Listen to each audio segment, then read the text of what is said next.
Okay, for the next few videos, going to just stay on the Angular side of things. So working through from the Firebase functions, which is collecting the data coming in from the IoT networks, through to the actual Angular application. And we'll have a look at what we're going to do with the data that's coming in. But mostly going to revolve around firing off triggers that do things in response to sensor data, and being able to look at trends and sensor data.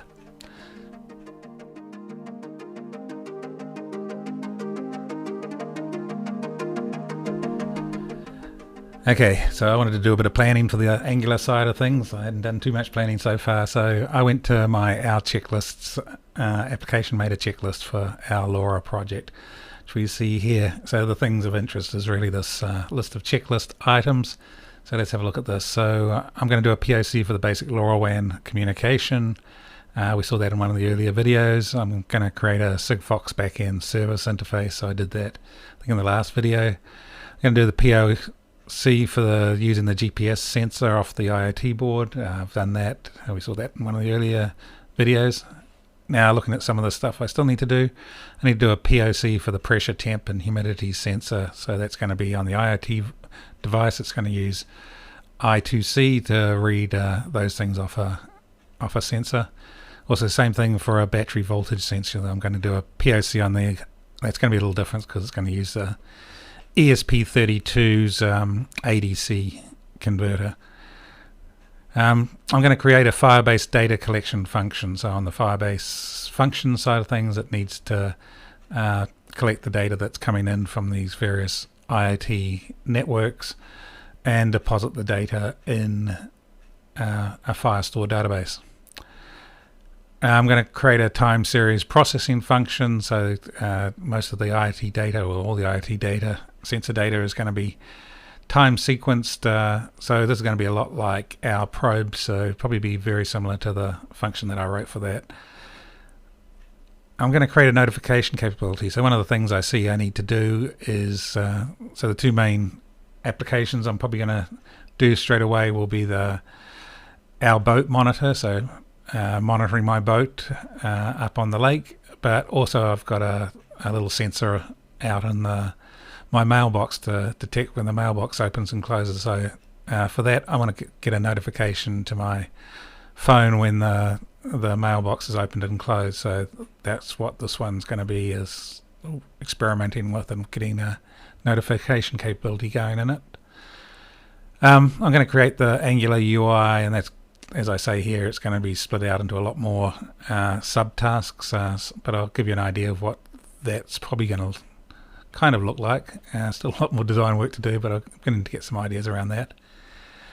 I'm going to do a POC on narrowband IoT, because that may be the type of network connectivity I end up having to use for getting data from my boat, get the coverage I need. Also going to create the Things Network backend service interface, and for the NB-IOT I'm going to be using the holograms backend service interface. So I need to create those later on. I need to do a POC for the basic Sigfox communication. I've done that, so I need to check that one off. I need to get a new URL, as I said in one of the earlier videos. Now I'm not going to be pure LoRa or LoRaWAN. I'm going to make a version of this that is the boat monitor specific. So I'm going to create a new URL as well to support that, called our boat monitor. I actually got that URL, so we'll use that later on. And then the final thing I need to do, and it may not be the final, I'm probably actually going to just about do this next, is clean up the base design in fbmStarter. So at the moment I've pretty much got the application based on fbmStarter. So some of the things I want to do is start using modules, so to get better performance, have modules so that not the whole application needs to be loaded in one bundle when the user first signs into it. So by breaking it up into bundles or modules, I can use lazy loading, so only the things that get loaded when they're needed. Also going to add some more monitoring functions. I'll show you that.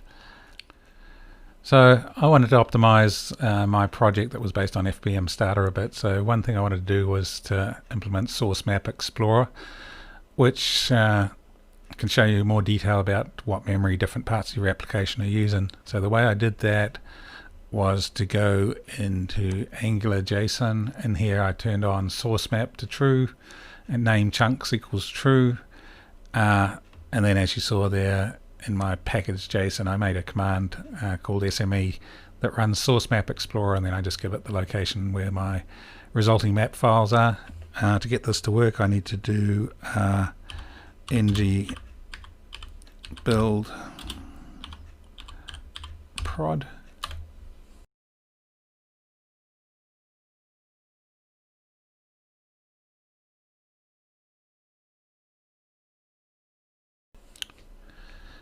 So we see here it's created various chunks of code. These are what get downloaded when the application runs. So now I can see that those blocks of code are out under my distribution, under the distribution ourLora folder. These are the names of the map files out here, and now I can run SME. So npm run SME to run the Source Map Explorer. And what that does is it flips me over to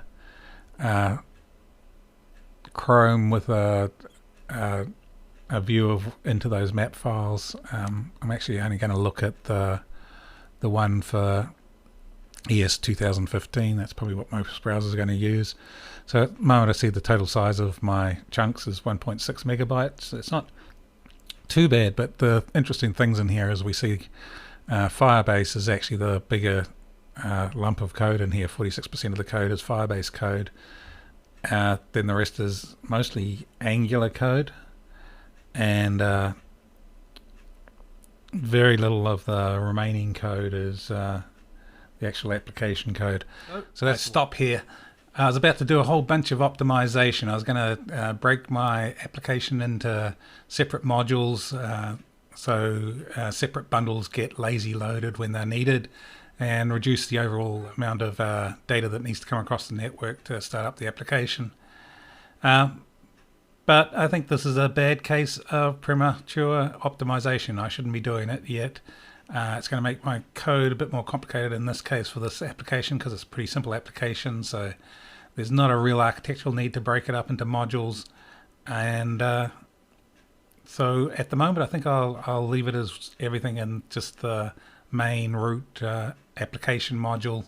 The other thing I ran into is I use a PWA, or have this application support PWAs. So if I use lazy loading, it really doesn't work well with PWAs. It really doesn't do anything. The PWA will load down only the initial module. It'll still need to pull down separate modules across the network, which means my offline functionality will not work for a PWA unless I implement preloading as an option, which will bring everything down into the PWA, but then I lose the value of lazy loading. The only thing I get is synchronously load the other modules in the background, but then you're sort of getting really into the fine points of performance, and I don't think in the end that's going to buy me a lot, and again runs against the thoughts about doing premature optimization. So that's okay. So there's a day or so later, give them some more thought to what my application is going to do. So this is kind of the data model at the moment. It's going to change as I go along, but it'll get me going. So what I'm going to do over the next few videos will be to implement these various structures and the supporting logic. I probably won't go into a lot or any detail about how I do this. A lot of my other videos show how the components are made to support these sort of data structures, but I'll be using a Firestore database. It's going to be a document type database. So even though some things that look like relationships, these are just indicators more than formal relationships between the different data structures. Things like down here, I'm referencing devices and sensors as well, but I'm not showing an arrow because it didn't really need it. So really just the references here are just to give you a feeling for how things hang together, but aren't that precise. So let's have a look at what I'm going to do. So on the admin side of things, we've already got the users structure here. The one thing I'm going to add to that is a user groups structure to allow users to be in 0 or more user groups. And this is going to be tied into this triggers and being able to notify either single users or designate a user group so that multiple people can get things like notifications and emails when something happens with the IoT data. So that'll be a fairly small change to my fbmStarter type structures. So the next part for IoT, I'm going to have this top level definition about device types. So device type might be a physical IoT device that has certain sensors on it. So I'm going to have definition of sensors as well that are associated with that device type.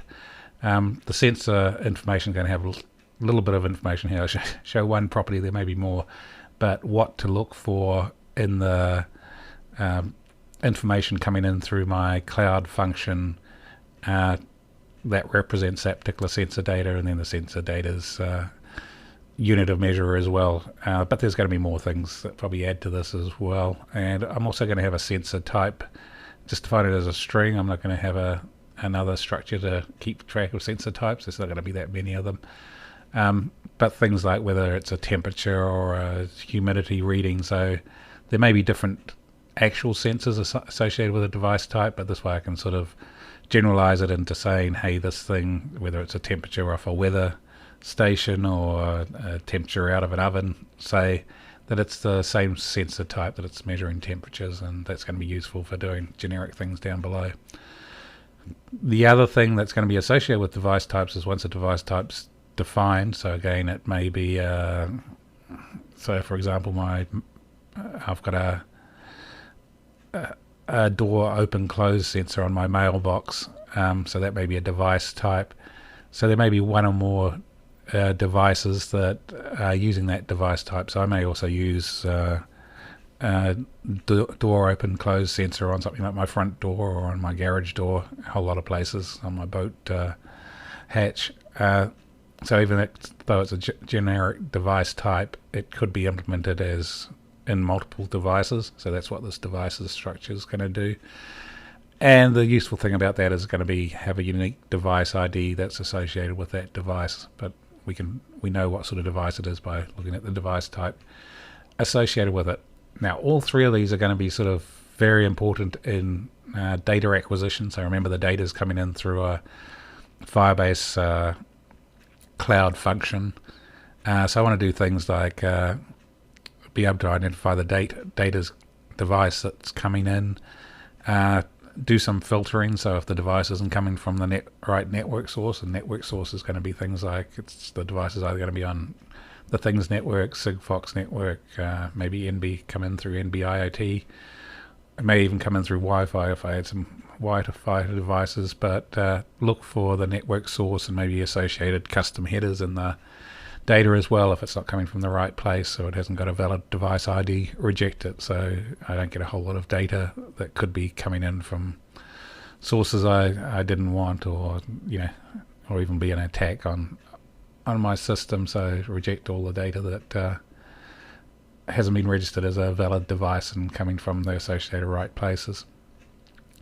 So as that data comes in, it's going to use this information to